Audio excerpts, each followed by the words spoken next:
start shortly, so if you can quiet down. I'd like to welcome everyone to the event tonight. My name is Angela Miller. I'm the Vice President of the Native American Cultural Awareness Association. Tonight, Ward Churchill, professor at the University of Colorado at Boulder, will be speaking about racism against the American Indian. Tomorrow's event, Jim Northrup will be speaking about Indians in Vietnam, and Mr. Neil Hall is teaching us on Thursday about why we were created. We're going to bring up Chancellor Miller for welcoming remarks right now.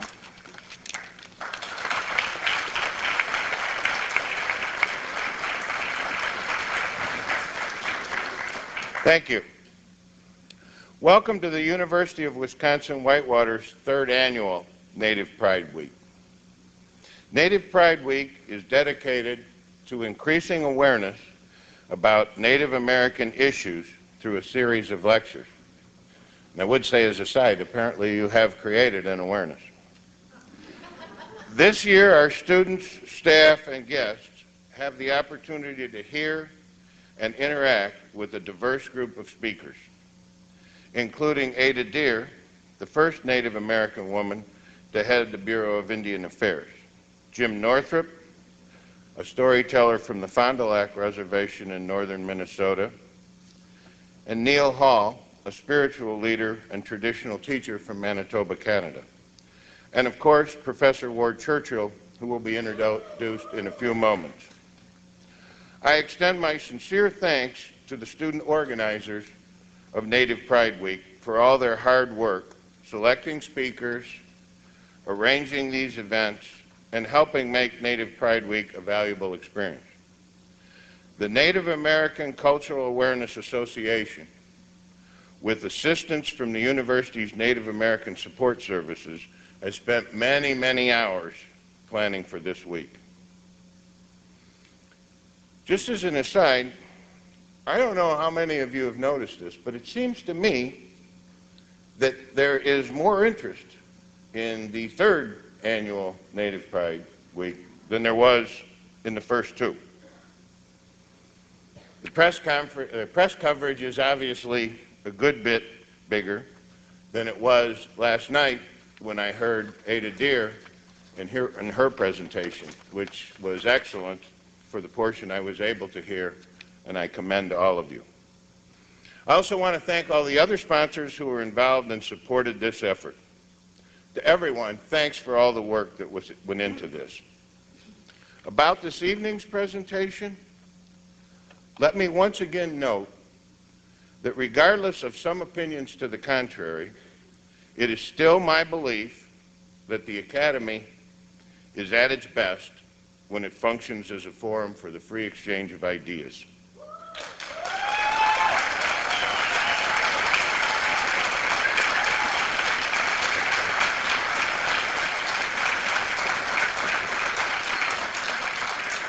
Furthermore, I, apparently unlike some others, have faith that our faculty, our staff, and our students are able to decide for themselves whether to listen and to critically assess the messages of those who speak on our campus. I do not share the fear of words that apparently is becoming more prevalent in our society.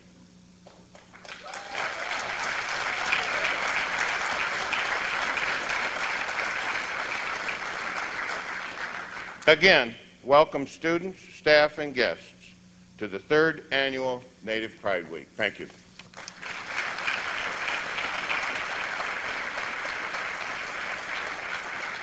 And thank you for those remarks, Chancellor Miller. It is now my pleasure to introduce Stephen Salaita, who will introduce our speaker this evening.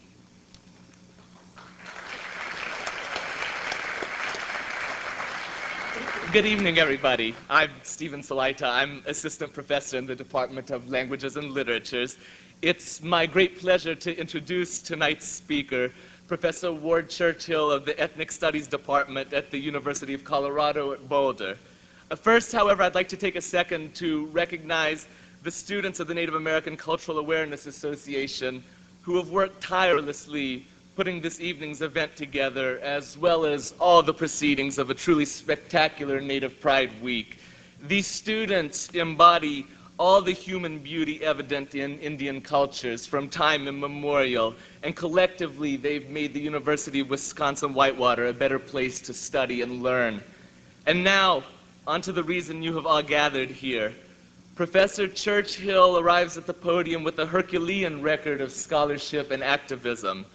Author and editor of more than 15 books, Professor Churchill is widely recognized in the field of Native American studies as an authority on multiple issues, among them Indian land reclamation struggles, Native intellectual histories, Indian insurgency and activism, the genocide of North and South America's indigenous peoples, the destruction of the North American environment, FBI and CIA counterinsurgency, sovereignty and self-determination in Indian country, and racism against the American Indian, the topic of his lecture tonight.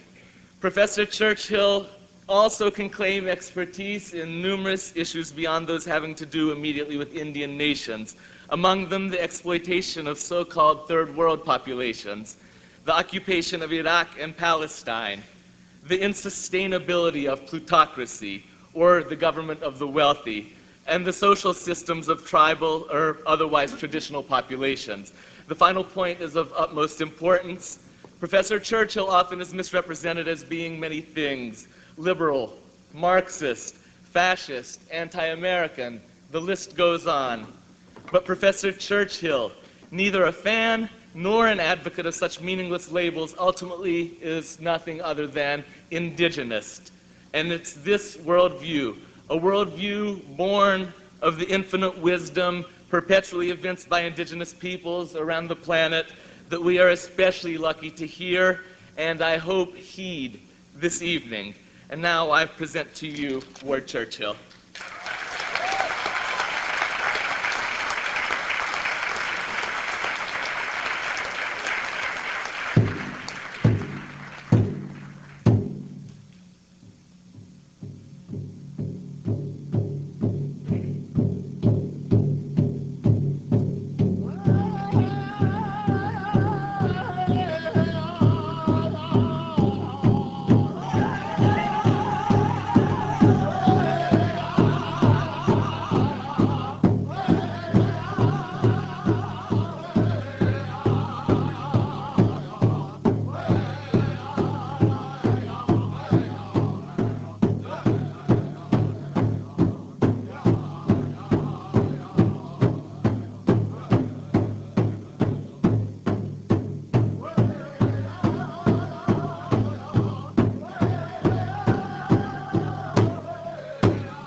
bring you greetings from the elders of the Kituwa Band of Cherokee, my people.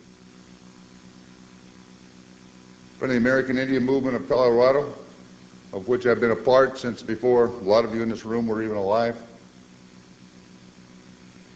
And from Gorthy Las, otherwise known as Leonard Peltier, who tonight as I speak to you continues to sit in a caged federal prison at Leavenworth, Kansas. Not for anything anyone, including even his prosecutor, has been prepared in any point in the last 20 years to say they knew or even believed he actually did. Rather, Leonard Peltier serves as a symbol of the arbitrary ability of the federal government of the United States to repress the legitimate aspirations to liberation of indigenous people within its claimed boundaries. And there's a big difference between a claim and a reality. Isn't this amazing? I do 40 gigs a year, speaking to issues having to do with the denial of indigenous rights in this country, and in Canada for that matter, the whole continent. Speaking to issues like Native people experiencing a lifespan 1/3 shorter than the general population, of conditions in northern Manitoba being such that 7 in every 10 children between the ages of 9 and 12 actively inhale gasoline to try to blot out their consciousness just in the moment, not just in, but in full knowledge that any time they do it, it could be permanent, permanently wishing not to understand, not to perceive the reality they inhabit. I speak to these things, and there's seldom even the interest on the part of the media for an interview in the local paper. I spoke to something else, and look at this circus. We have an almost impossible assignment tonight. I was asked to come here and speak to what I tend to speak to as a rule. But now there's the famous phrase. So we've got to try to take the famous phrase and address that, and take that reality that I was just addressing, the one I habitually address, and put them together and to do it in an hour. And that's not going to do either of them justice, but that's the assignment. So what you're going to get is skimming the surface in a way. It's going to be highlights, because we have some time reserved for direct interaction between you and me. But before I go there, I'd like to express my appreciation to the community here, particularly the Native Students Association, and particularly within that, Doug Keel and Angela Miller, for having the integrity and the backbone not to cave in front of the Bill O'Reillys of the world.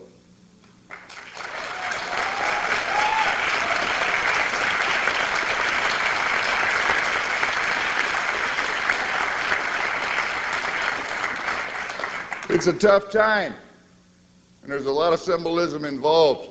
But for those of you who have the good sense not to watch Common Sense, to watch Fox News, and particularly O'Reilly, and I don't want to confuse Fox News and Common Sense in any way at all, so I apologize for the little lapse there. You may notice that O'Reilly continues to say that he does not oppose my right to free speech or that of anyone else. What he opposes is me being paid on tax dollars, under which I understand that there are none invested tonight, so he needn't have worried. You say anything you want, you just don't get to say it on the taxpayer's buck. And then an interchange with an official from this university, at a certain point, he or one of his running dogs suggested that they just send me the check and not have me come. Now that doesn't sound much like I have freedom of speech, but you shouldn't be paying me on a taxpayer's dollar. It's okay if I get paid as long as I don't talk, and that's the message, and that's out of the horse's mouth. But the whole community here, a little different than Wheaton, liberal college in the Northeast in Massachusetts. and a little different than Eastern Washington, who without any kind of pressure being brought to bear, well, I shouldn't say the institution because it wasn't, the president of the institution in the interest of public safety peremptorily canceled a speech, then causing his entire faculty unanimously to vote to overriding, and are now fortunately attempting to secure his resignation. And just like it was here when the issue came up, I will be there on an appointed date, and I will be speaking to those who wanted to hear me to consider the issues. And that never was the president of the institution. You see, when they deny me the right to speak, they also deny you the right to hear. So it's not simply an abridgment of the First Amendment right or the academic freedom rights of Ward Churchill. It's your academic freedom rights and it's your First Amendment rights that are impaired as well in the broader society in addition to that. That's the issues here. And the issues are, points of view are to be constrained across the academy as a whole. That's the agenda openly announced on Joe Scarborough's program by no less than Newt Gingrich. That is the agenda that has been announced by Lynn Cheney and her friends for a long period of time. And it's okay, I suppose, to wander around the hallowed halls of the academy talking about anything you want to, so long as no one is listening, or at least very few people.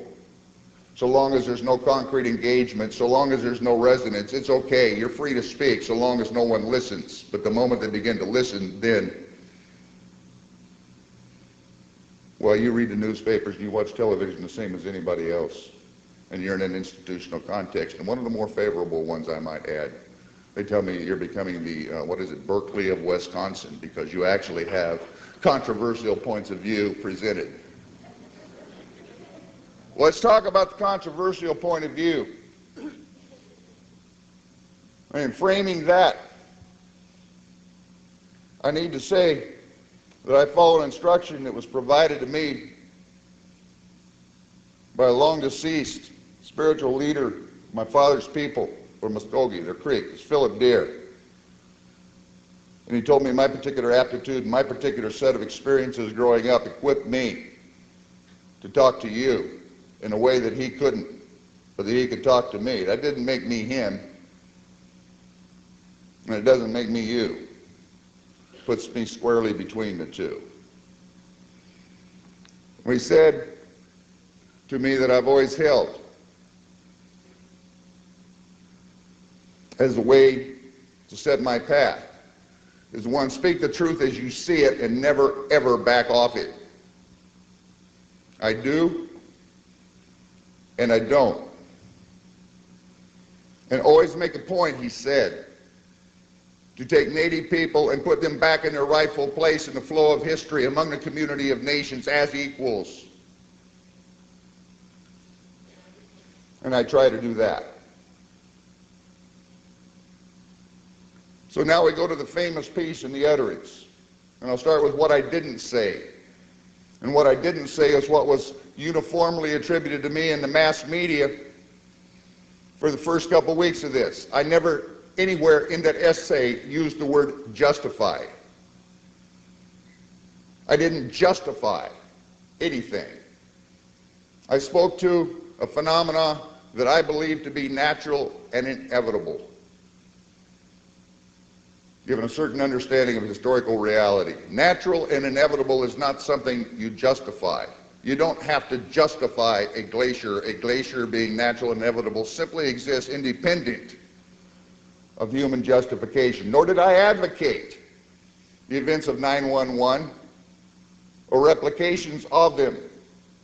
You don't have to advocate glaciers or volcanoes or tornadoes, natural and inevitable phenomena either. They exist independent of any human intervention. You point to the phenomena and you try to understand it. And that was the exercise at hand. Well, you don't see too much of this. Churchill called for the deaths of millions of Americans because I never did that. And that's been corrected, and they couldn't play that song too long. That dog won't hunt. You don't hear too much in the media more about Churchill justifying and advocating, because I never did that either. And on CNN, I challenged Paul Azan to point to the word justify or advocate anywhere in the piece she was holding in her hand, and she changed the subject. The reason she changed the subject is because those words and those positions simply weren't there. What was that piece about? Some people push back, which is basically an op-ed gut response written within 12 hours of the event. What was that piece about? And more importantly, what's the piece about that evolves out of it, the refined and developed piece called The Ghosts of 911, that appears in a book called On the Justice of Roosting Chickens, published in 2003, readily available to anybody out there who wants to know what I said and why I said it, what I was drawing on, what my sources were, and all the rest of that. 178 footnotes in that footnote-free polemic they say I wrote. Part of a 300-odd page book that is absolutely data-laden, nothing but lists, chronologies. Maybe we'll come back to that in a bit. Although it is worth noting, as they don't tend to note in the mass media, that the offending piece ultimately took runner-up for Gustavus Meyer's award for Best Writing in Human Rights for 2004. Wouldn't seem that that would be such a great secret that it would be totally eclipsed from the coverage of the so-called offending piece. But what was that about? I've already said it was a gut response. I've already said it was a polemic. I've already said that it was written rapidly enough that it could be posted actually on 9/12.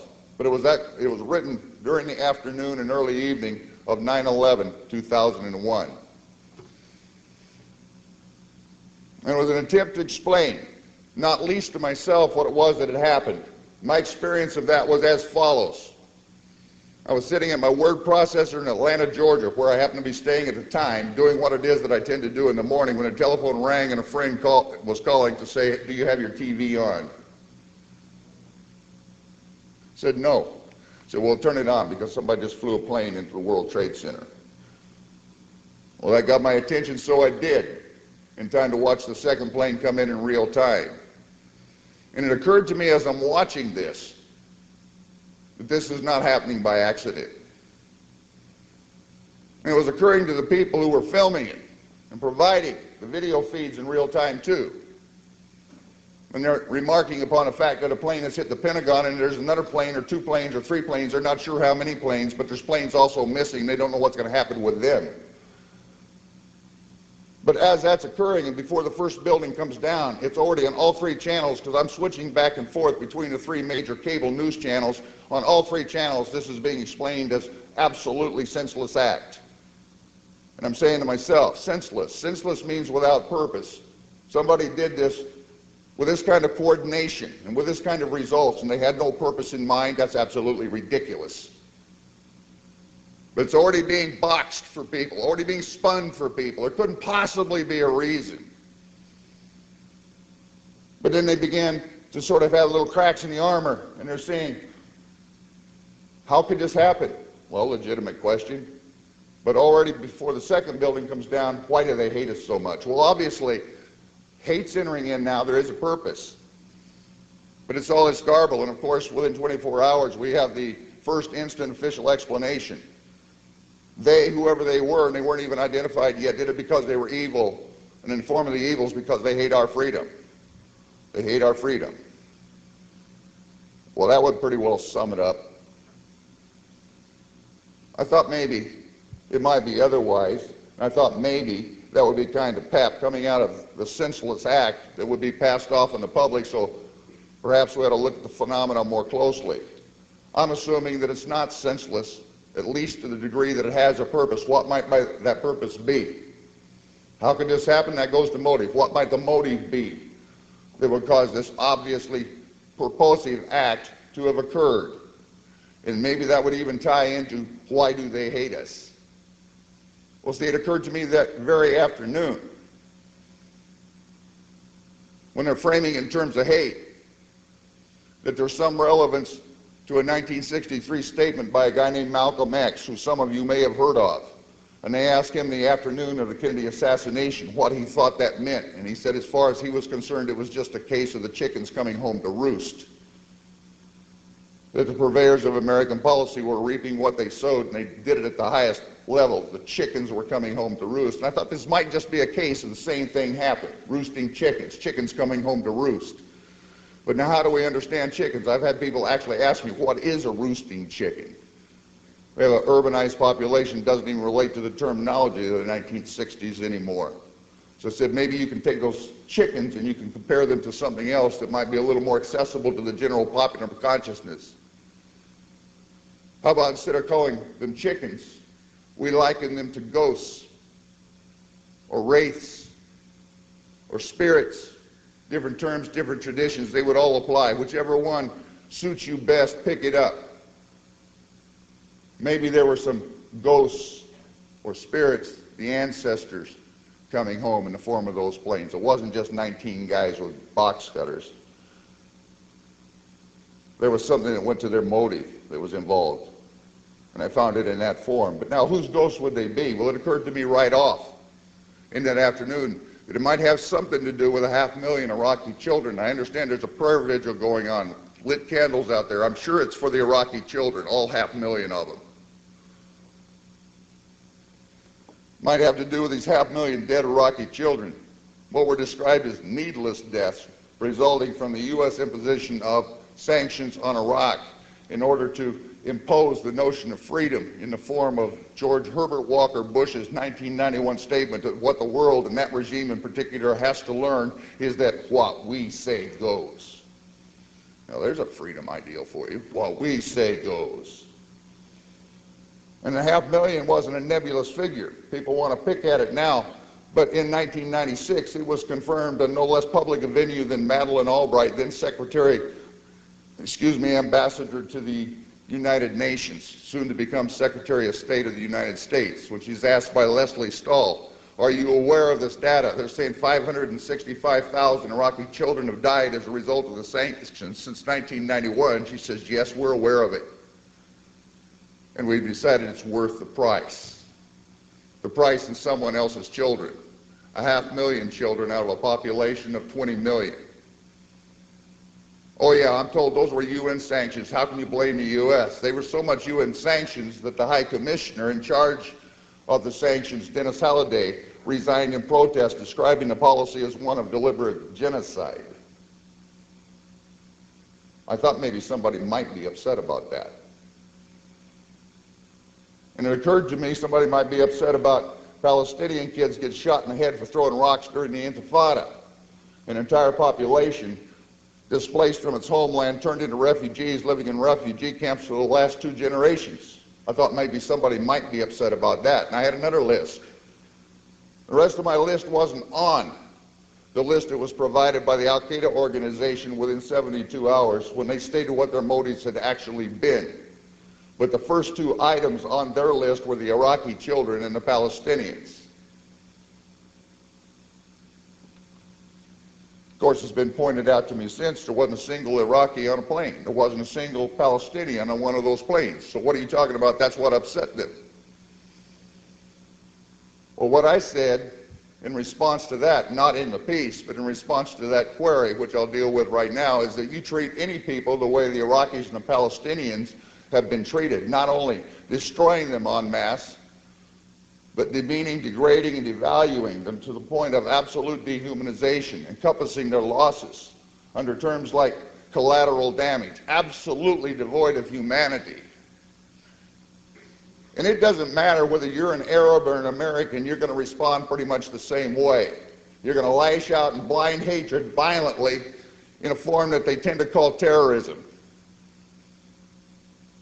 And I feel utterly validated in having taken that position by the behavior of people in upstate New York who responded with such potential violence, considered credible by the counterterrorism unit of the New York State Police. That Americans, just like Arabs, when they feel they're treated that way, when their loved ones, their lost ones are demeaned and degraded, will respond with what's called terroristic intent.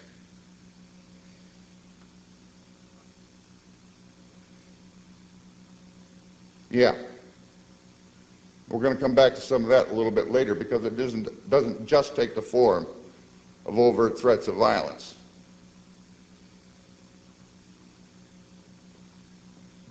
Water. Thank you. Well, let's go back to my list, because it didn't end in Palestine. It went to a slit trench in Panama, where a bunch of Panamanians were liberated from a CIA-imposed nominal head of state by the name of Manuel Noriega under the premise of serving a drug warrant on him. People who were never supposed to have died were uncovered, buried under a layer of quicklime. I thought maybe there was a little resentment around that one too. In Grenada, in Nicaragua, in El Salvador.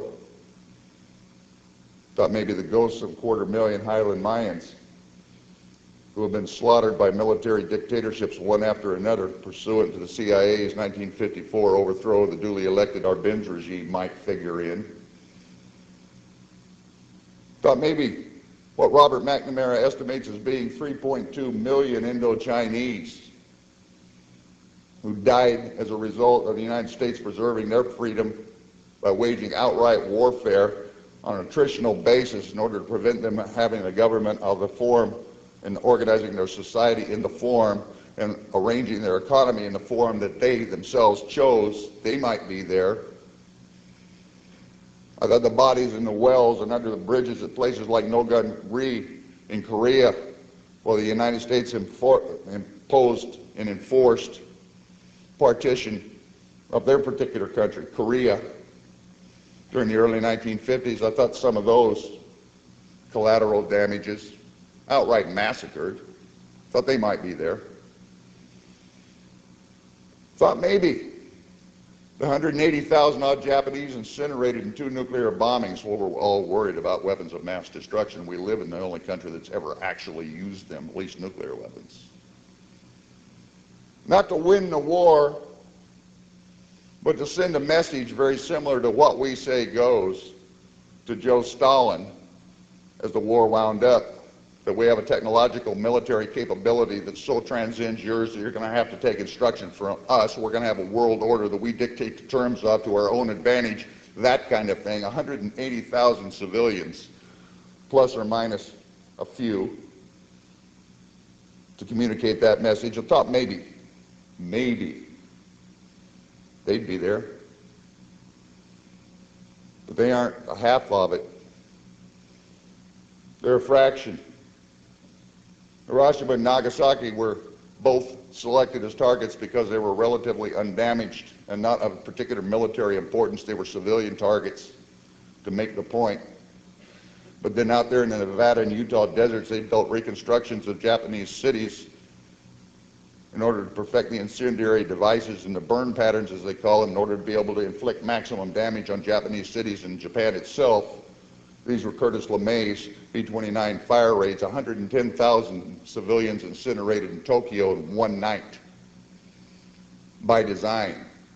The head of the bombing campaign actually announced, for the record, that he wanted to kill every single Japanese that inhabited the islands. Who knows, in the totality of the fire raids, how many Japanese were consumed? But we can catapult a little bit now back to the Philippines, where a bunch of old Indian fighters who'd made their bones in the northern plains assembled to free the islands from Spanish colonialism in order to turn it into a U.S. colony, and fought a war against what they called Moros, or the Indians of the Philippines. That was the other term used, to the extent that somewhere between 600,000 and 1.5 million of them were killed in barely 3 years. Entire provinces on Luzon turned into what hell-roaring Jake Smith, that was the general's name, referred to as a howling wilderness, totally devoid of population. That in the name of the freedom and the American way. I talk about these things sometimes. I don't get press conferences as a result. How might that be? That little war in the Philippines, that Indian War as they called it, commenced barely 10 years after the last major massacre of what they erroneously refer to as the Indian Wars here. I say erroneous because the signifier there suggests that the Indians were starting the wars. You remember when the Indians got in birch bark canoes along the Atlantic coast and began rowing resolutely across the Atlantic in order to invade London, having come up the Thames. The indigenous American invasion of Europe, instigating a Holocaust? Yeah, right. The Indians were from coast to coast, from border to border, north and south, defending themselves against being overrun and exterminated, and that was the terms used. Wounded Knee was just a punctuation point on the process that occurred in 1890. And from there, you've got an uninterrupted stream of massacres, wholesale and retail, that run back in a continuous tone or a continuous line from Wounded Knee to the Marias River, from the Marias River to the Washita, from the Washita forward again to Sand Creek, to the Sapa Creek, backwards to Horseshoe Bend, and on, all the way to the elimination of the Wappingers. You all know about the Wappingers, right? No, it wasn't their name for themselves.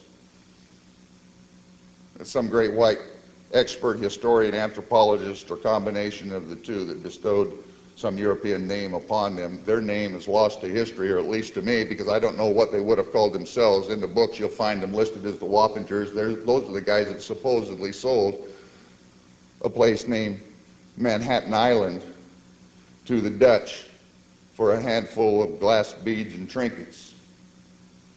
But of course they didn't. What they did was rent some of their property for the Dutch to establish a trading center that would be mutually beneficial. When the Dutch attempted to press the claim that this was actually a bill of sale that they'd acquired, the Wappingers objected, and then they resolved the manner in the manner that we have been talking about, playing the record back forward through the whole endless series of massacres. They sent a little military expedition, volunteers they were, not formal troops, those who had a vested interest in the Dutch enterprise at the tip of Manhattan Island. They sent them north up the island to the Wappinger encampment with assignment to exterminate the Indians. They expected this might take a little while, but it didn't. They managed to accomplish this feat of arms in barely an afternoon, so rapidly and so successfully they felt they would be disbelieved when they returned back to the southern tip of the island, to their own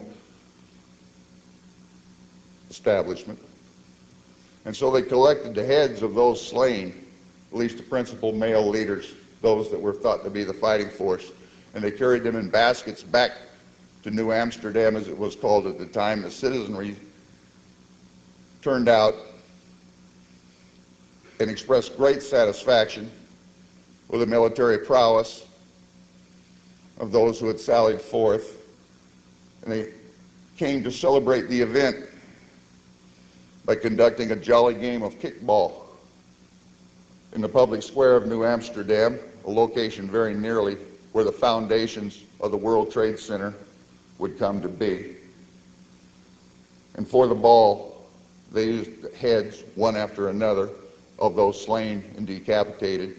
And that was not something by some marginal group of Hannibal Lecter-like individuals. This was an event participated in and attended by virtually the entire community. Now that's the legacy that I thought might have been attending, but that's not the end of it either. The World Trade Center, as you probably know, was situated off the end of something called Wall Street. Wall Street takes its name from the wall enclosing the slave quarters of the slave market of what had become, by the time it was established, New York. That was absolutely central to the evolution of the economy, which has resulted in New York ultimately being the financial capital of the entire planet. You cannot separate that beginning from this outcome. And so, while the bulk of them went to places in the Caribbean and to Brazil and so forth, you still got a considerable proportion of those who were lost to the Middle Passage of the slave trade at issue as being quite probably among the ghosts, the wraiths, the spirits, the chickens who went into the World Trade Center.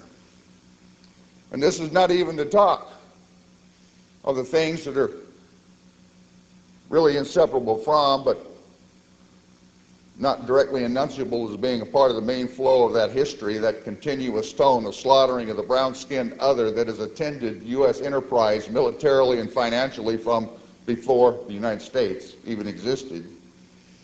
You'd have to talk about the Indians lost over the generations to the proclamation of scalp bounties, that is, payment for proof of death in the form of the scalp or the bloody red skin of an Indian, any Indian, on a graduated scale, paying most for an adult male, less for an adult female, less yet for a child being defined as an individual of either sex under 10 years of age.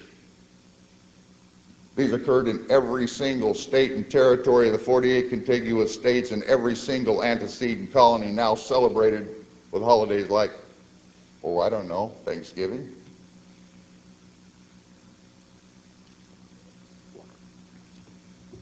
Or the children devoured by America's good intentions. These are all done for your own good. See, if you actually read an orthodox history of the United States or North America, you'll find out there's never anything ever been done to the indigenous population. There have only been things done for us. One of which was, for example, the boarding schools, the residential schools as they're called in Canada, which operated under the express purpose articulated by the architect, Captain Richard Henry Pratt, on the principle of killing the Indian, saving the man in every single student taken there. Note the juxtaposition: to be Indian, you couldn't be a man, by which he meant human. To be Indian was inhuman. To be human, you had to stop being Indian, and they had this mechanism to impose a regime on the children to affect their overall deculturation, reculturating them to serve as manual labor in the overall labor force of the dominant society. They meant to take every single Indian child between the ages of 4 and 15. They never made it, mainly because good budget-conscious governors and legislators didn't want to appropriate the money to make it possible. But for 5 consecutive generations, they got roughly 50%. 1 in every 2 children were processed through these institutions, in which the conditions were such that for whole periods of that, 1 in every 2 who went in never came out alive. That's 25% of the population. 25% of the indigenous population consumed in this noble effort to civilize Indians by virtue of taking their Indianness away and confusing the issue. Oh yeah, I could keep going. There's a lot of ghosts. There's a lot of karma.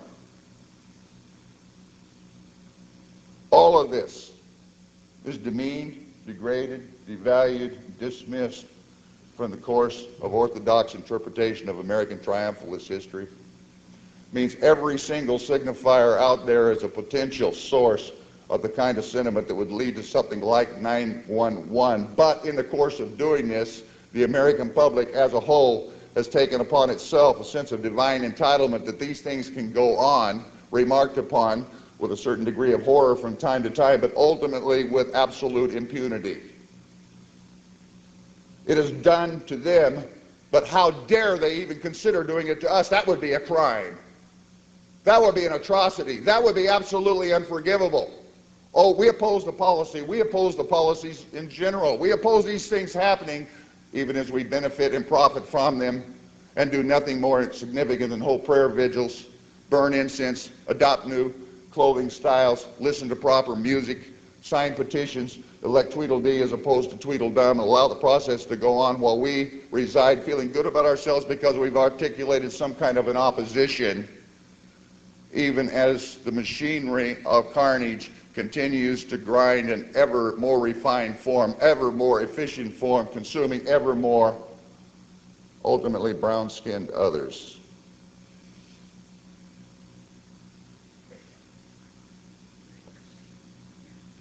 That's the nature of the phenomena as I defined it. If you operate this way, with this attitude, that the other doesn't count, if it would inconvenience you to alter the nature of their fate in any way at all, you're going to generate a response that ultimately says what you put out, you will get back. The term is blowback. Naturally, inevitably, and unless something changes permanently, the jeopardy will be there. The questions were being posed during the afternoon of 9/11. How might we secure ourselves from these things? Well, we've seen how it was done, and it was one option, one venue for attempting that. We've cloned out Delta Force units. We've built tiger cages at Guantanamo Bay. We've licensed torture. We've invaded 2 countries. We've bombed their populations. We've generated collateral damage. We've offered bounties on the heads of selected terrorists. We've repealed the rights of most Americans. Things that would have been considered fundamental when I was your age are no longer even on the books. These are simply taken for granted for your own good to ensure your security. You have to compromise them. Negotiate your rights or give them up in the interests of what? You think this line of security is going to secure you or your children or what you hold dear? If you think so, ask the Israelis. They are the world's most refined security state of this type. And they have had it for a long time. And I think sometime this week, somebody walked into a nightclub wearing a bundle of dynamite and blew a bunch of them right out onto the street. 14-year-old kids have been doing that. That's how secure that makes you. If you want to hang your hat for securing yourself and your children on that horse, hey, count me out.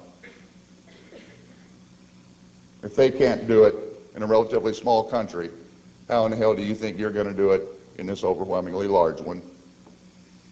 It's not going to work if you gave up every single right you had and attempted to obliterate every single person out there that you held to be suspect. They're still going to get you. In fact, they're probably going to be more intent upon getting you doing that than they would have been in the first place, and they're going to have every reason for feeling that way because they're feeling just like you would in the same position.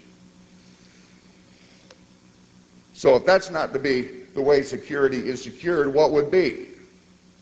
Well, I offered a really, really radical proposal there. Get ready.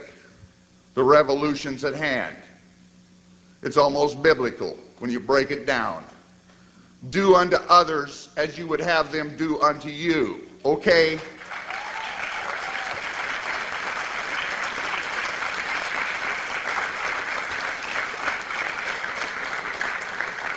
Now, on that score, I figured I would immediately enlist the fervent support of the Christian right. Wow, was I wrong about that? Oh, it's out there and it's biblical. It's one of those things you incant in Sunday school, but they didn't mean it for a moment. They only mean it, if at all, with regard to themselves. Kind of like the folks that gather with candles to commemorate people they never managed to commemorate on the anniversary of their deaths. They just do it when somebody tries to call it the right name, okay?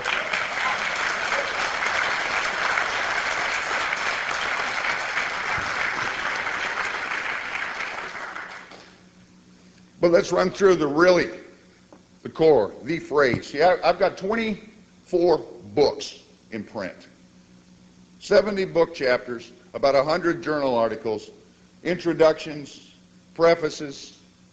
I've got a pile of paper that I've written about that deep. Okay?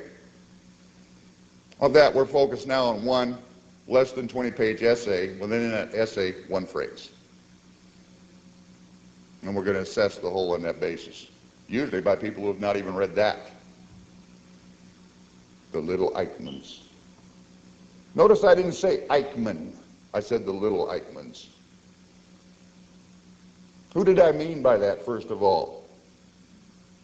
For the first 2 weeks of this, there was a continuous tone of misrepresentation in the form of how can you call the janitors, the food service workers, the random passers-by, 18-month-old child on an airplane, how can you call them Eichmanns? How can you make this connection at all? Well, the fact of the matter is I never did, and that was perfectly obvious if you actually read the piece. I talked about a technocratic core of empire. Now, somebody out there, particularly someone in the opposition to what I've said, want to give me some sort of a coherent definition of how somebody who pushes a broom for a living can be considered a technician of any sort? Could I possibly have been describing an 18-month-old child as a technician, a member of a technocratic core of empire? Obviously not. That was absolutely a diversion from the actual issue. Nobody was particularly concerned with the janitors and the food service workers, never were. They didn't want to talk about who I was talking about. Well, we finally gotten there. Eichmann. Who the hell was Eichmann? See, when I uttered that name and used it the way I did, in a symbolic way, and this was my mistake, presumed a considerably greater degree of conversance with the nature of the human being at issue and what he did, and the conclusions drawn on that basis by somebody named Hannah Arendt, who wrote a definitive work on the meaning of Eichmann called Eichmann in Jerusalem. Subtitle, A Report on the Banality of Evil. And I think I'll back into it right through Arendt.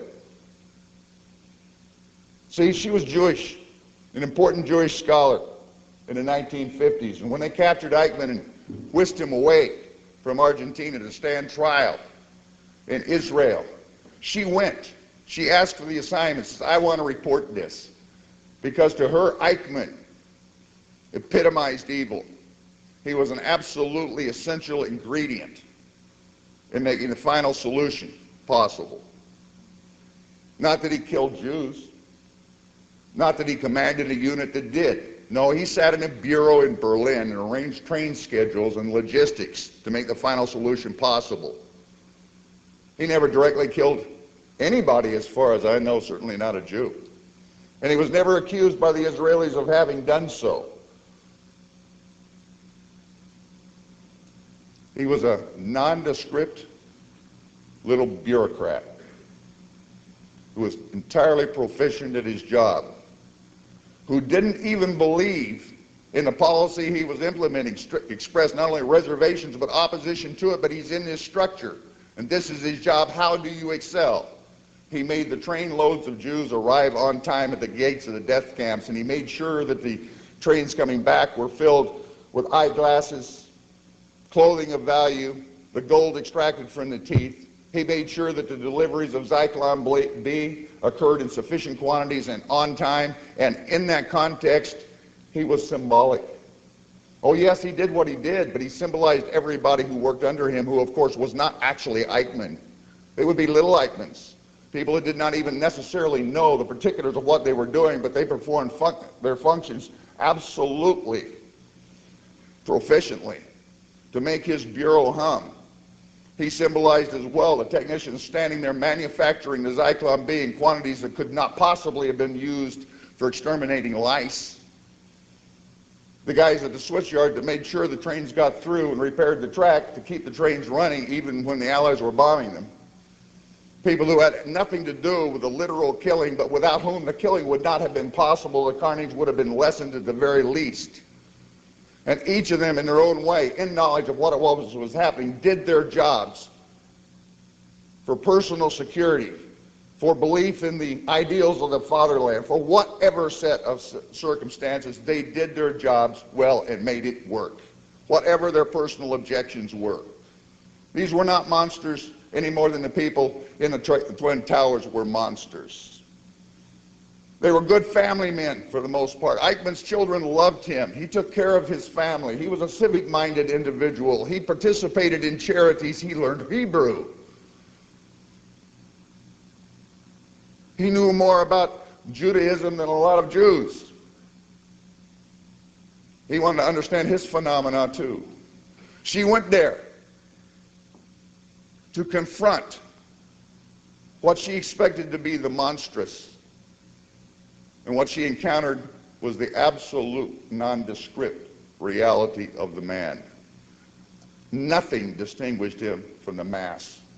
He was a little gray mouse. And she concluded, the horror of Eichmann is not that he was a Nazi. Of course he was. But on the basis of understanding Eichmann, you understand that anyone messed up in a system that generates carnage, who does their job in a bureaucratic fashion proficiently, could be a Nazi.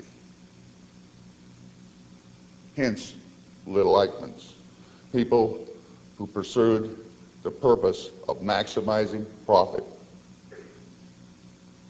through the imposition of IMF forms of stability for American investment, and so on, and so on, and so on, in full knowledge that the result is the mass immiseration and death of millions of others out there that you will not be held accountable for because the society as a whole absolutely devalues and ignores them. When Madeleine Albright said what she said, there was a little ripple. Oh, and everybody went back to business as usual while the children continued to die. And no, it was not because of the Oil for Food program. That happens as a result of the 500,000. And whatever misappropriation and diversion of funds to building palaces for Saddam Hussein that entailed, the fact of the matter is the attrition among the children went down once that program began. Oh yeah, that 500,000 is entirely on the hands of the United States, and the United States demonstrated conclusively to those on the receiving end that it did not care one bit. And the Eichmanns went about their business. Well, the Pentagon, which was hit that day, is a straight-up military target. You can't get more military. What do they call that? When the Pentagon holds a press conference, that's called command and control infrastructure. Nice term, hey? The World Trade Center, now that's a different story. That's a primarily, at least, civilian target. That would be a war crime. In fact, I would say it was a war crime. I wouldn't say it was any more of a war crime than the 8th Air Force saturation bombing of the German industrial complex with all the precision they had available. The British U.S. allies, which the U.S. was coordinating its air operations, actually had a goal to kill 1 million German civilians and unhouse 10 million more in order to break the morale of the population. That was a stated goal, and the U.S. participated in that.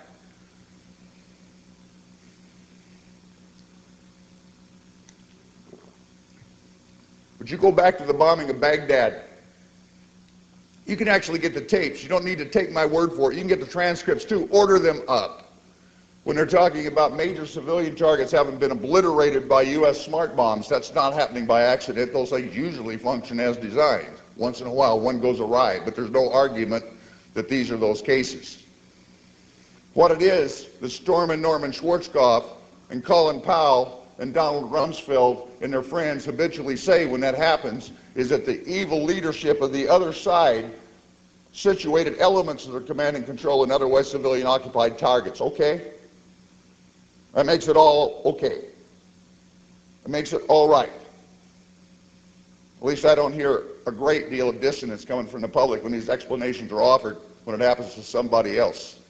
They use the same sort of justification with regard to the bombing that was occurring in Bosnia. It's justified by the fact that they put intelligence facilities, military facilities, command and control infrastructure, in other words, in these civilian targets in order to try to buffer them from being obliterated by U.S. firepower. Well, we know now the Central Intelligence Agency had located facilities in the World Trade Center. The Defense Department had located facilities in the World Trade Center. There were other entities that could be considered part of command and control infrastructure that had been deliberately situated by the government of the United States in the towers. By U.S. rules, which I absolutely object to, by U.S. rules that made them legitimate targets. If you put it out that way, you got no complaint when it comes back. When you accept the idea that it's justifiable to do it to other people, you've got no grounds to complain when they do it back to you. If you want it not to be done, you have to change the calculus of how things get done by this country out there in the world. There's your security. But you cannot do it in a rhetorical way. So the United States has always postured itself to be the most humane, the most enlightened, the most law-abiding, and the most peaceful of all countries that have ever existed. The whole world has heard that rhetoric endlessly. And they understand the difference between U.S. rhetoric on the one hand and U.S. reality on the other. The difference between rhetoric and reality makes the rhetoric absolutely dysfunctional. You're not going to be able to stand up and make solemn pledges to them that we've changed our mind about what you're worth as a human being and we're going to do things different now. You're going to have to do something concrete to manifest the fact that you've actually changed. And what was it? We're going to get really, really radical again here. Here comes an extremist statement. Obey the goddamn law. Signify straight up your willingness to do things in a not unilateral way, which is an absolutely criminal way. It says we will not be bound by law other than when it's convenient to us. We'll impose it on others, but we're not constrained by it. We'll set our own course. The law be damned. You got an attorney general that's just been appointed that said the Geneva Conventions are obsolete, at least in terms of U.S. practice. No law will bind the United States.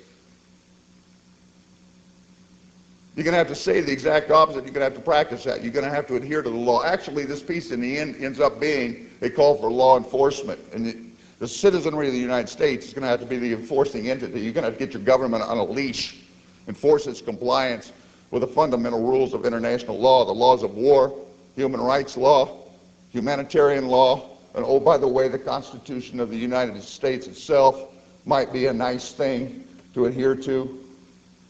And that's what drives them craziest, because this is the whole rank and file of those that say we need another 100,000 or 200,000 or 900,000 cops in the street. We need to double the number of prison beds. We need to get tough on crime. That by an entity that refuses the rule of law as a matter of policy pronouncement to the applause of the citizenry, and as long as that's the case, you can expect 911 to happen again and again and again as often as they could make it happen. And how could it be any other way? Law enforcement, adherence to law. Now there's a radical proposition. I should probably be lynched for that one, don't you think?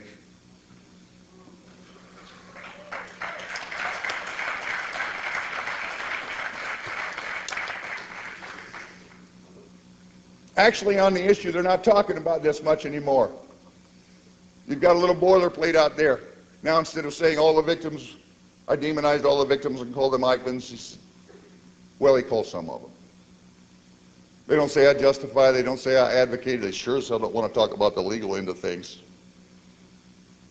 But we really, really don't want this guy talking. So how are we going to deal with that? Well, let's stop talking about what he said and start talking about him. Many of you have heard it. Is he or is he not an Indian? Profound schizophrenia here. I've had about 6,000 emails since this thing started. This is really fun wading through. Okay, about 2/3 of them are hostile, but they're organized hostile. They consist of about one line apiece. Okay? And you can divide them up almost equally. Sometimes it's the same person sending the emails. All right? One half of the ones that take this form go to this. He's a fraud. He's an imposter. He misrepresented himself. He's not an Indian. Now note, this is exclusively white people saying this. There's about 4 exceptions that I know of. It's a torrent of white people who are undoubtedly absolutely concerned with the rights and integrity of indigenous peoples. They're absolutely devoted to protecting Native peoples from me passing myself off as being one and saving them from,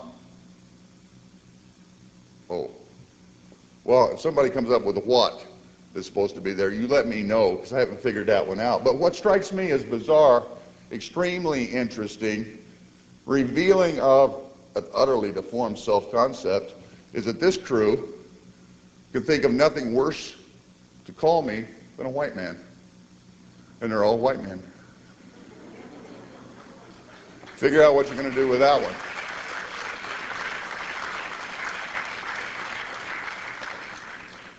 The other side takes the exact opposite to be true. Like I said, the schizophrenia enters in because often it's the same people. First they accuse me of being a poser, masquerading as an Indian for all the benefits you get out of that. Ask the people on the reservations about the benefits that accrue to being an Indian. Okay, this is utterly idiotic on its face. But then they turn around. Well, it's kind of like this. I liken it, the effect that's occurred here, to having this gigantic boil that's gone untreated for 6 or 8 months. And I mean, it's just an inflamed, gooey mess. It's like an overinflated basketball. It wants desperately to burst, but it can't on its own, so someone comes around and lances it, and you get this spray of pus. Hey, shitting bowl. That's a good start. How are you and your squaw going to live through the night? I got called buckwheat for the first time. Confused their racial venom. Okay? Seen one wog, seen them all.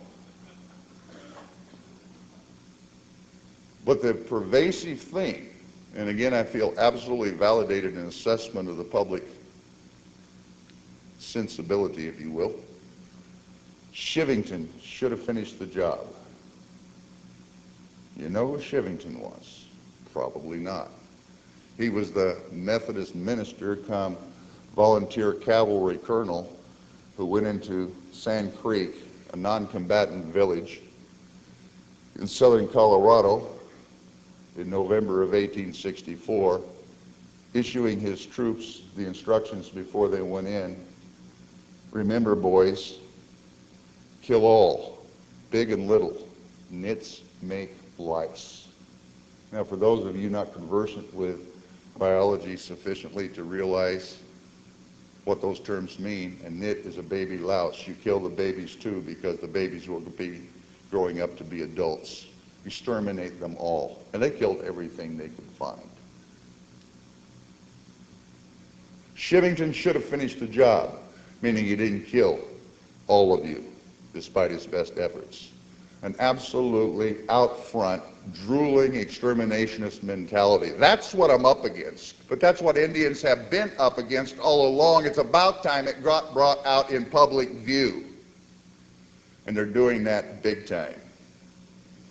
But let's go to the spin on this Indian business. Who the hell's business is it who my grandmother was? Other than my grandmother's, mine, my family's, and the people that accept me as being one of them and have said so. Repeatedly said so. Taken me and put me in their roles as well as their society kind of said so. Asked me to come and join them. Vetted my genealogy because they wanted to know who I was. That's been done. And they've said it's been done. And not only me, but they have been mercilessly misrepresented ever since. Let me take it by the numbers. I am not, nor have I ever been, an honorary member of the Kituwa Band of Cherokee like Bill Clinton. Honorary membership is what it sounds like. It's an honorific that's bestowed on someone who provides a service or demonstrates cordiality or who is respected, and they say, we feel like you're one of us. You're not, but we honor you with that relation. I'm an associate member of the Kituwa Band, not a full member, never said anything else. Let me explain the difference to you, because this is the actual status, and this is what the band's been trying to tell the media for weeks. I am of Cherokee descent, demonstrably so, according to the standards set by the federal government of the United States in defining Indianness, which is something called blood quantum. How much part Indian are you? Hey, Brennan, you here? Get his Irish reporter that thrives on this. Wanted to have an in-depth interview about it. I said I'd be glad to have this one-on-one interview with you, provided you show up with documentation of your Irish ancestry. Oh, I get your point, he says, and then goes right ahead and writes the stuff. Kevin Flynn in Denver as well. Same thing. Well, the British burned our papers. Yeah. Suppose there's a lesson there. Yeah, I get your point. Goes right ahead and writes the stuff. White guys, all preoccupied with the nature of identity in order to nullify and discredit. You can't get to the message, get to the messenger. I'm less than a quarter blood. Never argued any different. I claim to be a 16. That's all I've ever claimed. They said I might be as high as 3/16. That'd make me either a 16th less or a 16th more than John Ross, who's the greatest resistance patriot in Cherokee history, who in 1830 was 1/8 Cherokee. Given our history, given the nature of our interactions, that's a perfectly respectable pedigree for us. And I could give a damn what the rest of society wants to think about it. We define who we are. My mother defines who I am. My elders define who I am. White journalists don't. So we start there.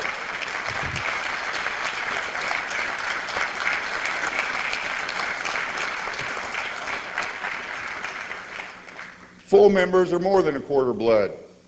They hold office. They vote for those who hold office. They receive certain benefits on the basis of that particular status. Health benefits, for example, educational benefits. I don't receive any of those, don't need to. No reason why I should. Nor is there any particular reason why I should be holding office in a Kituwa band. I don't live in eastern Oklahoma. Why would I be a tribal council member? Absurd on its face. And if I'm not going to be it and I'm not affected on the ground in the living of my day-to-day life, why? Would I be voting on what the policy is going to be in those counties where the Kituwas reside? No, I do other things. Other things like this, which is why I'm one of them. Or self-identification, or community recognition, both of which are matters of federal law. The only thing left is the actual certificate of degree of Indian blood. Oh yeah, that's an actual legal document. Do you know of another population group anywhere on this continent that carries around like a poodle a pedigree slip issued by the government? That's the expectation. In their own reportage, they got me identifying myself as a native in a native hostile area of the country right down the road in central Illinois, where it's not exactly a popular thing to be in the 1950s and 60s. Since I was 10 years old identifying myself as being native, why would I do that? Well, it was this really forward-looking plot to take advantage of affirmative action to get this unfair entry into a professorship at the University of Colorado in 1978. That's why when I was a 10-year-old in 1958, I would have been doing that, don't you know? Alternate explanation. It's a little boy wandering around in central Illinois saying who he thinks he is because that's who his grandmother told him he was. And that's called self-identification. You want to check on community recognition, you get on C-SPAN. And you check that speech at the University of Colorado, and that's not a new event. That's been that way since 1980. So what's this about? This is about racism pure and simple. When you all are required to walk around with your certificate degree of Swedish blood, German blood, Irish blood, Vietnamese blood, Igbo blood, Zulu blood, Bantu blood, to know who you are. When you're required, it'll be something perhaps other than racist, but I'd say that would be even more racist. Now it's just a particularly virulent strain of racism that is visited upon Indians and used to the advantage of non-Indians to manipulate the nature of our polity and our articulation. It's a matter of subjugation. If I can name you, if I can define you, I have absolute control over you. That's the nature of the focus of the media in one part. Or whether it was 6 books, 1 writing award, I might have been 10-year-old boy in a professor's position with 10 years teaching experience to boot, absent a self-identification on an affirmative action slip. Distort the issue and undermine it. Make the issue go away by focusing on the one who brings the issue up. Oh yeah, I plagiarized myself. And 2 scholars have interpretive differences on 2 footnotes in that mass of literature I was talking about. Keeps coming out. 2 scholars have said that there are problems with his scholarship. 200, including Noam Chomsky, Howard Zinn, and others, have said something rather different. They somehow or another never managed to get quoted. So we have Thomas Brown. Somebody want to tell me what Thomas Brown is known for? Give me his major work. Yeah, that's what I said. And John Lavelle, a devout political enemy, coming out of another political grouping in the Indian community, who has a different interpretation of the effects of the General Allotment Act. That's the big two. Up against we put the 200 that I can list off for you if you want. Somehow or another the two keep getting press play. Noam Chomsky was quoted once and has disappeared from the newsprint altogether. And oh yeah,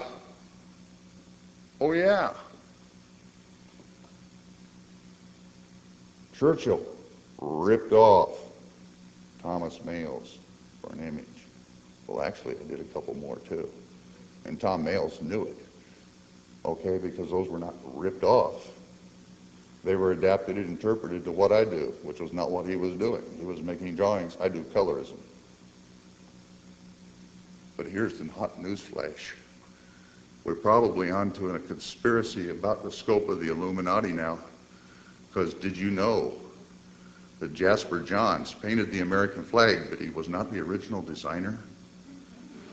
Did you know that Marcel Duchamp did not invent the urinal? Did you know that Andy Warhol did not conceive of the layouts on Campbell's soup cans and Brillo boxes? And where was the outrage? Old objective reporters in the back. When Fritz Scholder took one of the most famous images of the American West, which was the Anheuser-Busch image of Custer's Last Stand, and did a knockoff interpretation of that. This is, if you knew anything about it, which I suspect some of you do, such common practice that it would be unworthy of remark in any context. But let's assume for a moment that in my savage lack of integrity as a scholar, I actually did set out to rip Tom Males off. It seems rather unlikely on its face. Don't you think that I probably wouldn't have talked to him about it first? And then I would not have selected an image out of what was probably the best-selling book of its type for the entire period in which the work was done. Couldn't put it much more public than that. And if I was going to do that rip-off of that image from that perfectly accessible volume, I probably would have done it with a one-off painting rather than publishing an edition of the print 150 times over so it could be in full public view for the past quarter century. And by the way, why are you so slow? If that's breaking news, why did it take you a quarter century to figure it out?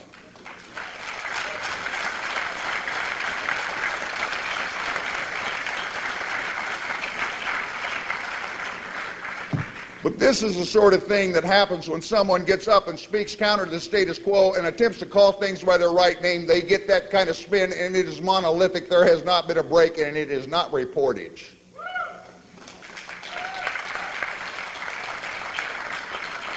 It is, let's call it by its right name, propaganda. It is worthy of Joseph Goebbels.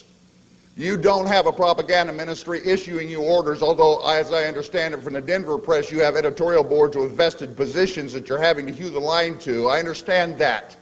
But if you got any integrity, if you got any standards, stop talking about mine and get busy correcting the faults of your own profession.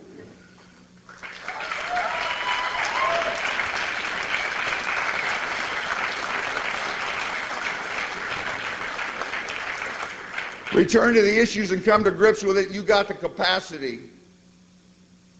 Now do you have the guts and do you have the integrity to stand on what it is that you've been reviling me about? Stop treating this issue as an extension of how Indians have always been treated, either out of sight or out of mind, or reviled and treated as something we aren't and could never be. Are you prepared to turn your profession into pursuit of truth, or are you simply going to adhere to the line that's put forth by your employers in the interest of power and preservation of the status quo? You answer it. Sit there smirking. Sit there smiling. Sit there smirking. But it's on you now. It's on you now, and on you for real, on all your major networks that never show up to hear about the devastation of other peoples, with your fancy preoccupation with a segment of 3,000 Americans, the only people who kept. When America's news media reflects the sensibility of the population, or the population compels the news media to reflect its sensibilities in such a way as you understand that those brown babies over there count just as much as these white babies over here, that the white baby over here doesn't count a bit more than the black baby over here too, or the brown baby, or the yellow baby, or the red baby, that we all have value and are entitled to that human face. When that becomes a sensibility, when that is what is taught in the classroom, when that is what comes out in the media, we will actually have a basis for eliminating what it was that occurred on 9/11. But until that becomes the operant reality, you can kiss that prospect goodbye, and permanently so. Gracias.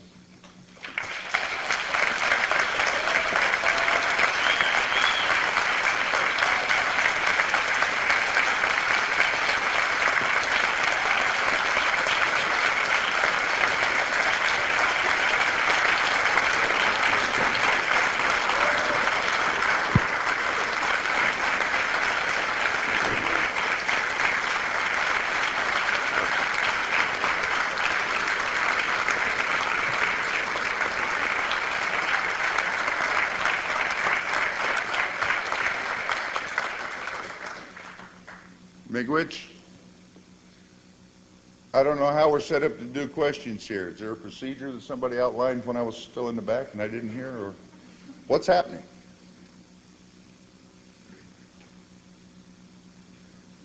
Nobody knows.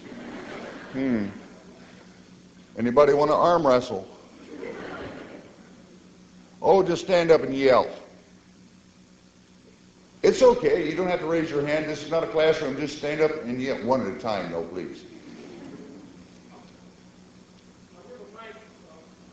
Ah. Is that the only one? Clear over to the side? Okay.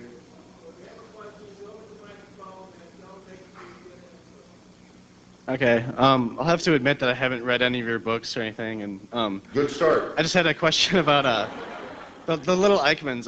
I understand them as to what you've said as kind of like passive enablers, something like that. Well, they're active.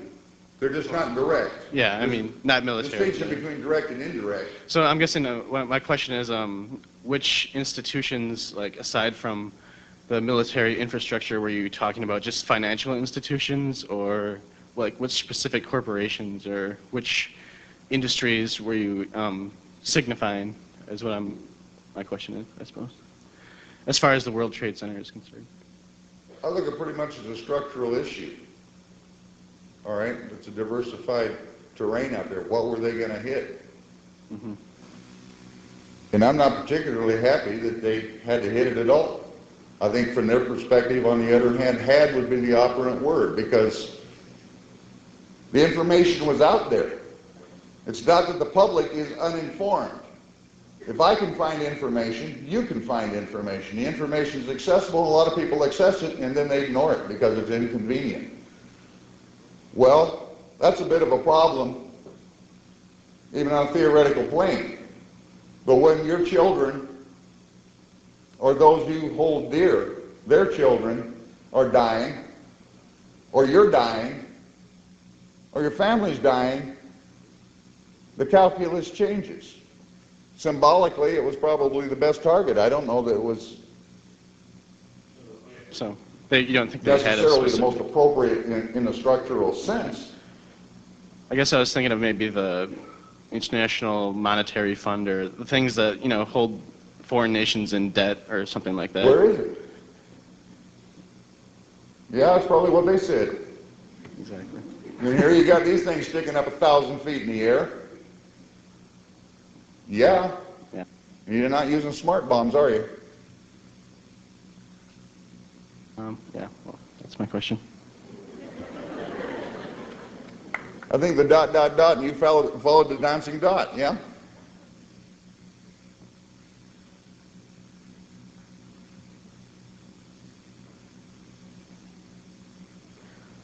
I was wondering, when do you think people might start respecting the Holy Land of Native Americans, such as the Hopi? Well, I figure it to be somewhere around March 16th, 2016. I'm being facetious. I mean, there's no way I can peg a time frame to a transformation of consciousness. All I'm saying is that the transformation of consciousness has got to occur, in which that which is of value to others is valued by you the same as you value yourself, you and yours. We're a very long way as a society from that. Even in my own societies, plural, people are subject to the same sort of indoctrination as everybody else in this society. Education is compulsory, but it's not education. You end up getting processed through a system that spends the better part of a third of your life, if you live a full lifespan, teaching you what to think, not how. You're continuously being expected to memorize and regurgitate soundbite answers to questions you've never had an opportunity to pose for yourself in order to pass the exam, to get through. And then you get reinforced in that on the 6 o'clock news and in sitcoms and from every possible vector, that you already have the answers to questions you haven't even formed in your mind. And if that's the processing, if that's the indoctrination, your critical facility is absolutely impaired, and that's the intent. You'll just do what you're told and believe the opposite of everything is true if that's what you're told to believe. And we got to break out of that box. Break out of that box. I actually believe in sort of intrinsic goodness of people. If you can get out of the box, if you can kick a hole in that plastic dome they put over your head, which is what I've been trying to do, you might be able to see things in a different way. And when you see things in a different way, you can share that with people, and you can start a process of consciousness transformation that leads to the result I think we probably all desire. But if you leave this thing, this status quo, to function as it's ever more sophisticatedly functioning, you're going to be generating the kind of results that everybody purports to abhor. And the only reason that I'm hearing the abhorrence really is because it happens to some Americans the impunity was ended. And that's all the fixation has been on. We've got to invert that. That's why I said that about the candles outside, no doubt being for the Iraqi children. When it is that those candles are for the Iraqi children, we will have gotten someplace where you can have some hope and begin to look at maybe a time frame. But this is kickoff on a long game. Follow? Okay? Thank you. Yeah.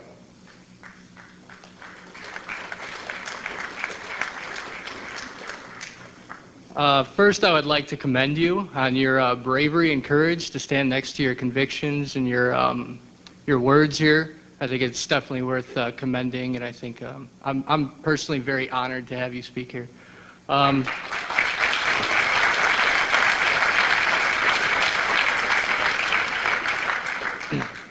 My question for you is, you speak about these ghosts and this karma that is going to keep coming back to haunt America.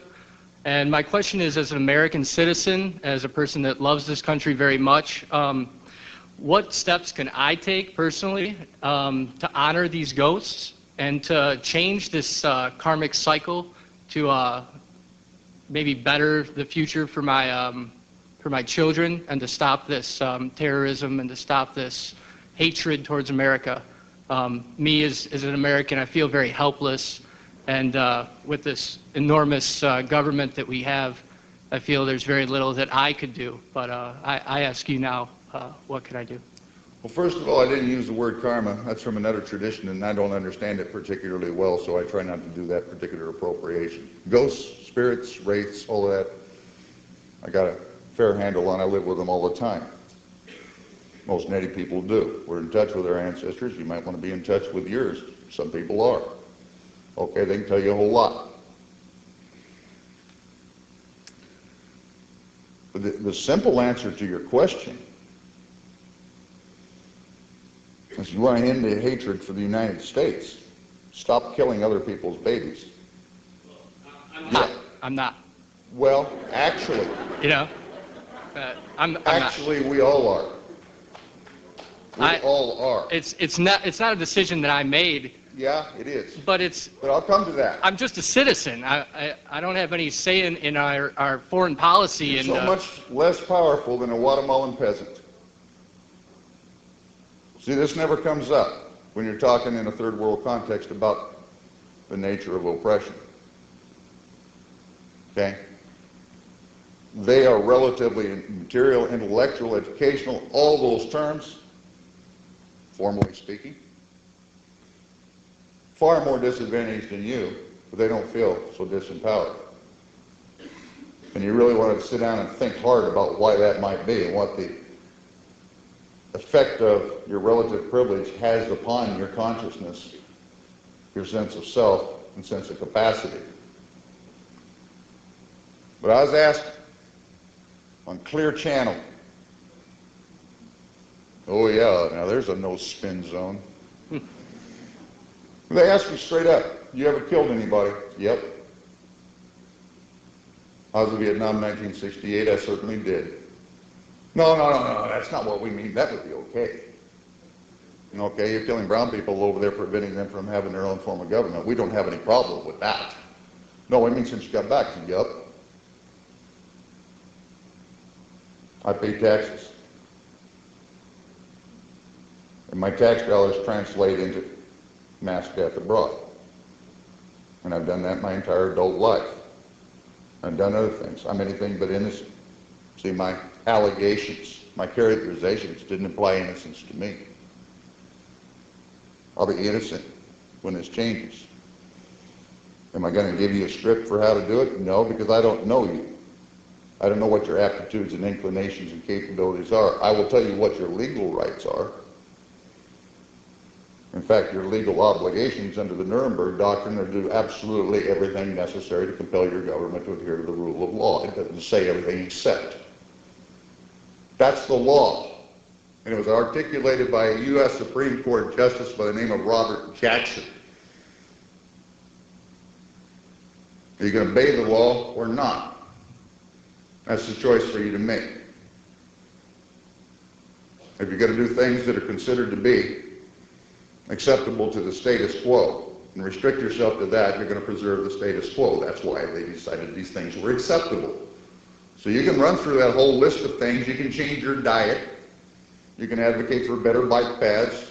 You can plaster no smoking signs in every flat surface in the Great Lakes area. You can wear the right running shoes. You can listen to Jim Page albums even, or Rage Against the Machine, depending on your preference, but you'd be kind of a dinosaur if you're listening to Rage, so maybe forget about that. Needs to be cutting edge. You can go through this whole list of things. You can do electoral politics.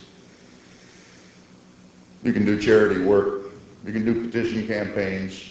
You can do candlelit vigils. You can change incense flavors. You can do all of it. Take the right courses, back the right professors, start alternative media channels. Ultimately, you have to channel that into some direct confrontation with power that transforms the functioning of power. How are you going to do that? You're going to have to look at how power perpetuates itself to get the answer. I suggest to you the proliferation of SWAT teams and so forth is the answer in itself. I object to the rules. Like I object to the justification of bombing civilian facilities in Baghdad when it's done by the United States. I would object to it on space in reverse. But until you find a way to make it stop going that direction, you can hardly complain when it comes back the other. You can follow the logic as well.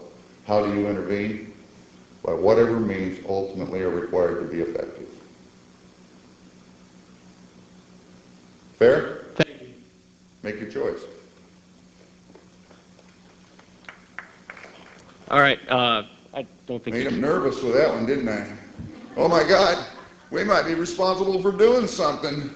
Ooh.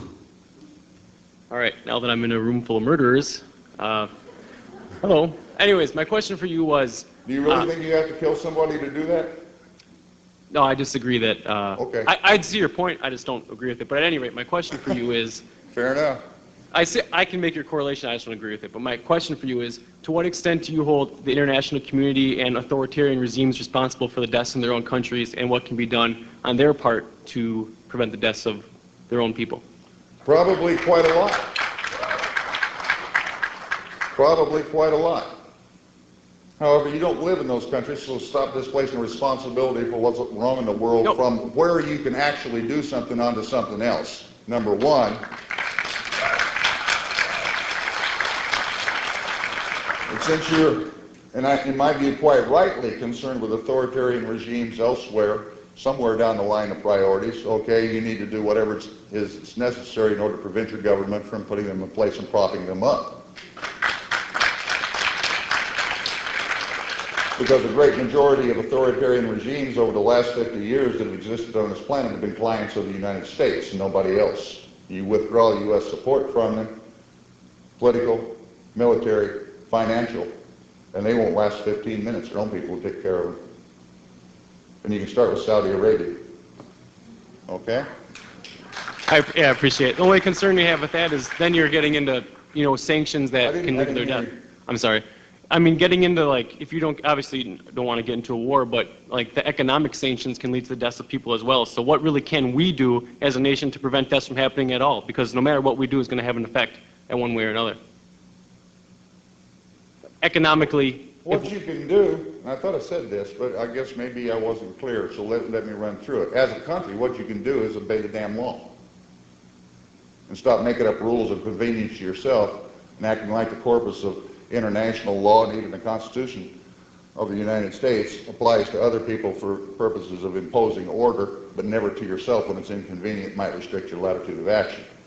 Try obeying the law, and I suggest it's probably not a panacea that's going to correct all the world's ills, but it'll be a gigantic step in that direction. And I suspect you might be a young man who champions the rule of law. Indeed I am. Thank you. Appreciate your response. So we should be on the same page, then, should we not? No, I agree with you. I just, I think that other people got to get involved too. Okay.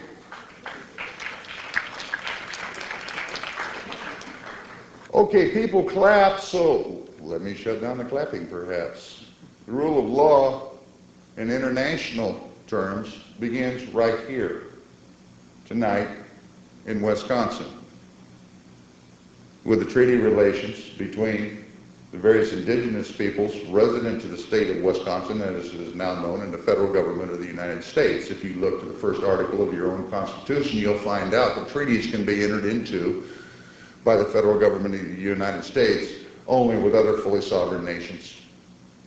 Not with tribes, not with gaggles or herds or flocks, PTA groups, corporate entities, municipalities, nothing other than another fully sovereign nation. And you ask yourself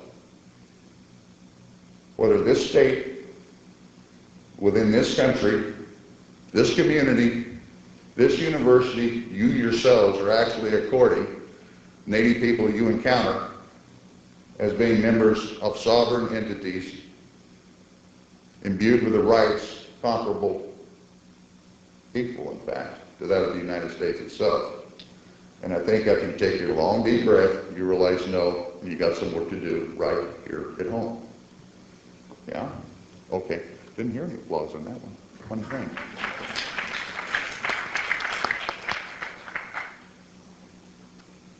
Good evening, and it is a good evening to have you here. And by the way, the Milwaukee Wobblies would like to give you an IWW calendar. Okay, I'll take an IWW calendar. Thank you very much. My question is about the genocidal American empire. And if I could get your comment, one of the contributors to Counterpunch recently said that the U.S. is a pre-fascist society. How far along the trajectory are we now to full-blown fascism? Well, I'd have to respectfully disagree with the commentator in Counterpunch, because I think we've arrived at that long time ago. Okay, it doesn't take the same form. It doesn't take the same form as those models they keep wanting to point us to as being emblematic of fascism, but hey, guess what? These guys are not unintelligent. They're not going to come out in jackboots and brown shirts again and do things the same way. All the key ingredients of fascism have existed for quite some time, and they're getting more perfected and refined.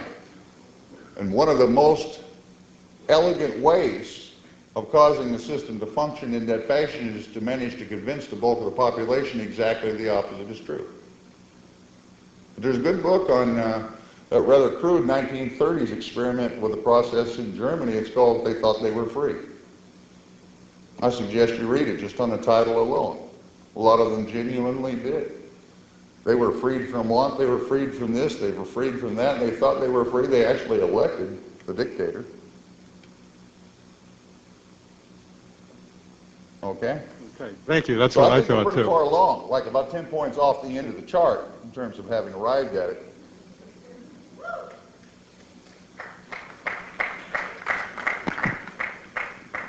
Hi there. Hi. I've read some of your work outlining how, for example, the concepts of John Locke have been used to justify legally the taking away of lands from Native Americans. And I think that's a powerful argument that you're making there. And I wonder how you reconcile that use of law with your call now to adhere to the rule of law. Okay, fair enough. But Locke wasn't a lawyer. All right? You have a codification of Lockean principles in philosophy and property law. Okay, but there's other domains of property law. There's ours, for example. And let me just put that out in virtually soundbite form. It would require, it's fairly complex, and it would require some explanation to get to, but it's not probably the place to do it, all right? You got a Eurocentric conception of property law that manifests itself in terms of ownership. I have a proprietary interest in this ground, this building, this whatever. I own it. It's mine. That's a real minority view, both historically and less, unfortunately, but still probably in the world today.